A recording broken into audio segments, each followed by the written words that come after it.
What's up, everybody? Renfail here, back again with another hunter guide for those of you who are diving into the Beastmaster spec with World of Warcraft Dragonflight.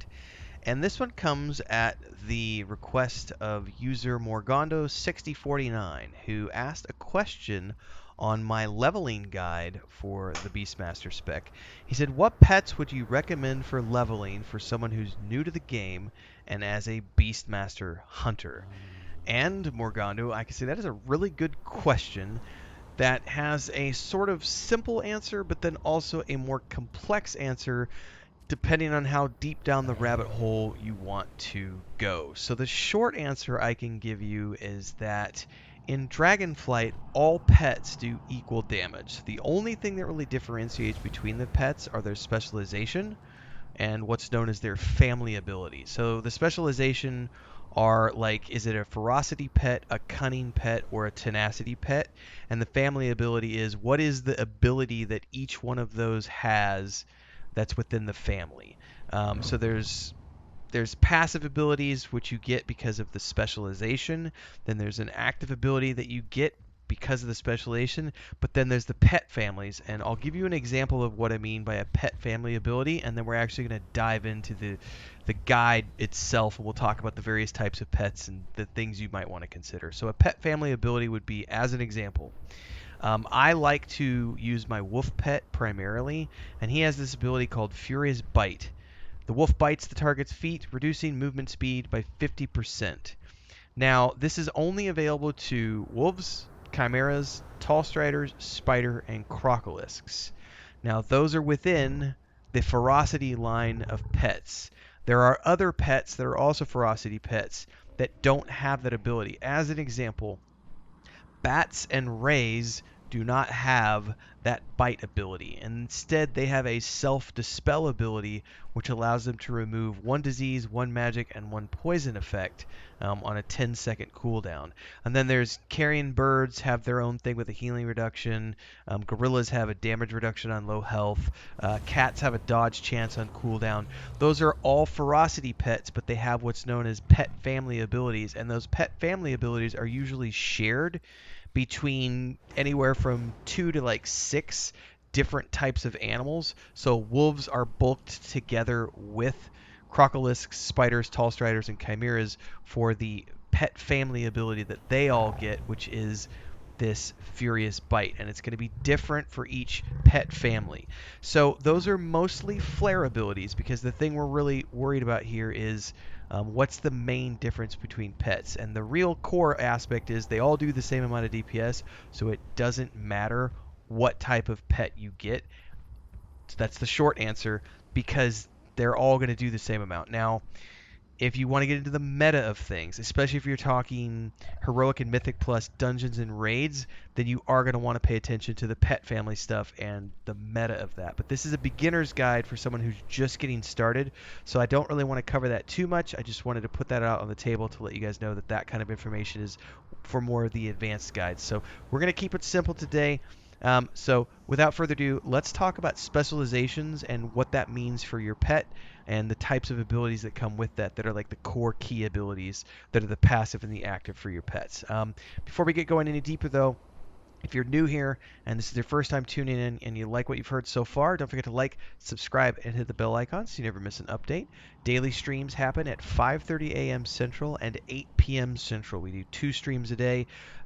Couple hours in the morning and 2 to 3 hours at night, and then there's a lot of guides that happen throughout the day on YouTube. We do multi-stream, so you can catch me on YouTube or over on Twitch. You get to pick where you'd like to choose to watch. There's a Discord, which is a general Discord for everybody, and then we have a guild Discord if you want to come join us on the Moonguard server in the guild Risen. We've got a really cool community here who are doing Dragonflight together, and we are preparing for the World Soul Saga, which is coming next year. So hopefully we'll see you for that stuff as well. So without further ado, let's go ahead and go over here to the Stable Master.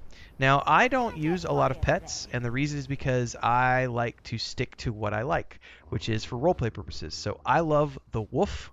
That's my primary pet. He is of the ferocity line. And on the secondary, I have a bird, which is part of the cunning line. And now, not everyone is going to get a bird. That is part of a talent spec. That's by Animal Companion spec within the Beast Mastery line. You do not have to take that. You don't get any of the family abilities from your secondary pet, and both pets have reduced damage, but the secondary pet does follow your kill command and some other stuff. So it's very, for me, I like the way that this plays. I've got some guides out around. There's an 11 lane spec guide, and I've also got a max level guide to how I've set up my Beastmaster. So if you want more information on that, just check the playlists down below to dive into that. But again, you're not necessarily going to have two pets. It's going to depend on whether or not you take this particular animal companion mastery. But when you're at the stable master, the big thing to remember is that the ability of your pet is going to be determined by whatever is the primary pet that you have out. Now over here I have Shadow as my active. He's a wolf. And if you hover over this, it's going to tell you the tree that they're in, the specialization. So wolves are ferocity, birds are cunning, and then over here I have an oxen, which is tenacity. We'll go ahead and pull all three of these active over here so that I can do some fun stuff with this. So if you look at your pet window right now, if I pull this up, I have the wolf. Now, of course, I have Furious Bite down here, but there's a couple of things we want to pay attention to that are unique to the wolf that are within the specialization of ferocity. So ferocity gives you a passive effect called Predator's Thirst. So if we go over here and look at this right here, you and your pet gain a 15% leech. Well, what does that mean? Leech heals you for 10% based on how much damage you do, essentially. You also get an active ability called Primal Rage. Now we have to go to the second page to find that. And this is an active ability that you can use, but it has a 6-minute cooldown, and this needs to be pulled down onto your pet hotbar. So you would pull it down here and do that, and it's manually triggered, so we'd have to trigger it like so. Now it's on. What does that do?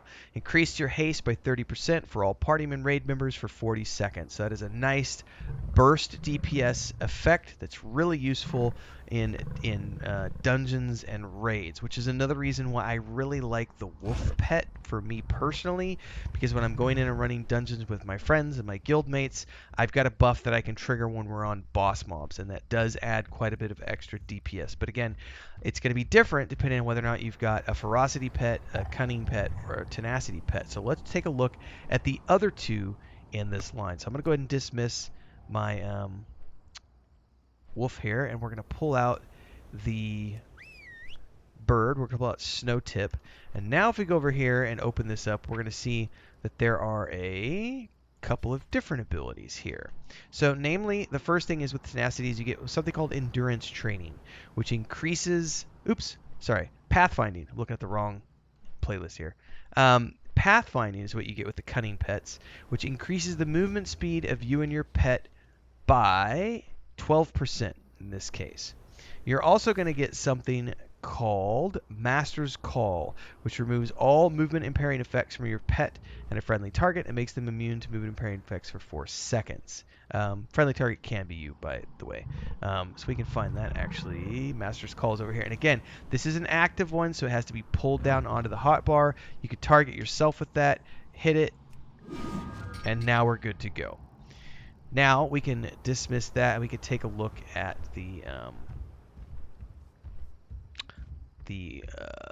where's it at? My oxen here. All right. Now, oxen have endurance training, which is what I was reading earlier. Increases the maximum health of you and your pet by 5%. So that's endurance training right here. In this case, it's 7% for me because I have some bonuses. But there's also this, which is Fortitude of the Bear, which increases the maximum health of you and your pet by 20% for 10 seconds and instantly heals you for that amount. So we just hit that, toggle it like so, boom, we're healed. We got a cool buff. So that is in essence, if you think about it that way, those are the 3 types of pets that you can have: ferocity, cunning, and tenacity. Okay, and again, out of those 3, you have a passive effect, you have an active ability, which are unique to each one of those specialties, but then beyond that, you have the pet families and abilities that are going to be within the groupings. So those are things where if you really want to get into the weeds and into the thick of it, you can go to places like Petopia or Icy Veins, and you can go down and really get into the list of all the different types of pets that are out there and what you think might be useful to the playstyle that you're choosing to play. But for starters, for people who are new to the game and just getting going, they all do the same amount of DPS. There's really not a huge amount of difference between any of them other than sort of these flavor abilities, which can be useful in dungeon scenarios. Um, but if you're just going to be doing solo play and getting going, I would say pick whatever you think looks best for your character. I've had these two since I started playing this character. I started leveling through the Battle for Azeroth content, and I got both of these pets in the Drustvar region of Kultiris, of the Kultiris storyline. Is it Kultiris or Kultirith? I always forget. Quick commercial break, everyone, to celebrate and give thanks to all of these amazing people who keep me on the air full time. Really appreciate the support. All you got to do is join as a member. You get access to private videos. You can also do super thanks on any upload or super chats and stickers on any live stream or premiere you see. And beyond that, don't forget we're multi-streaming over on Twitch now, so you can support over there as well. Thanks so much to everybody. Let's get back to the video at hand. Um, but the Drustvar region had some really cool. I found a white falcon, and then of course some different looking wolves. They actually had a black wolf which had blue eyes, like glowing eyes. But when you charm those spirit pets, they don't always look the same, and it got rid of the glowy eyes. And I was like, nah, I prefer this one because he has multicolors.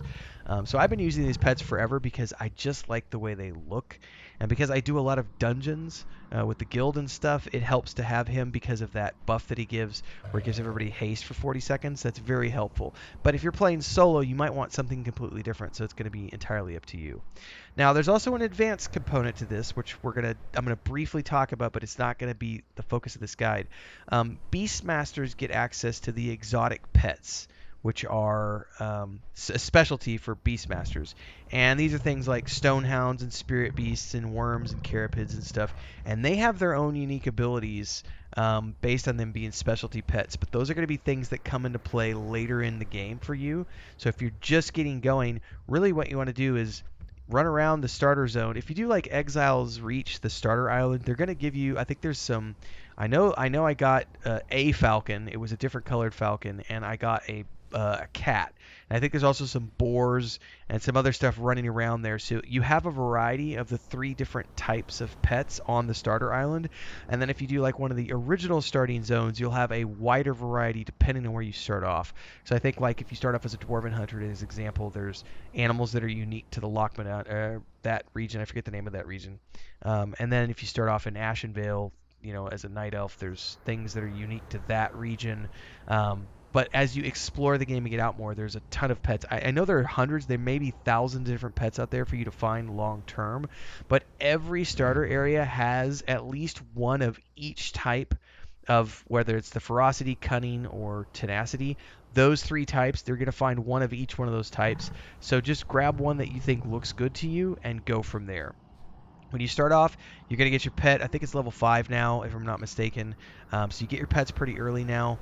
And you only get the one to start. And if you want the second, like I do, you do have to level up towards it. You're not going to get the animal companion right away because you do get the points every other level. So it does take quite a bit to get to the animal companion. So that's not going to be, you're not going to have 2 pets right away. You're only going to have the one. So pick what you have access to and go from there. And just keep in mind that you can always stable it and charm another one as soon as you find it.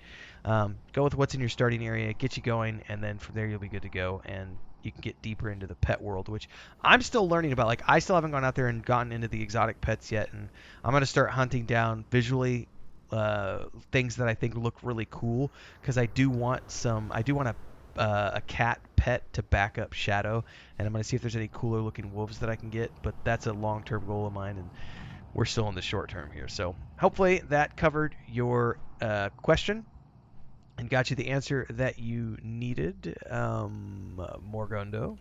For anybody else that's watching as well, if you liked the video, don't forget to like, subscribe, and hit the bell icon so you never miss an update.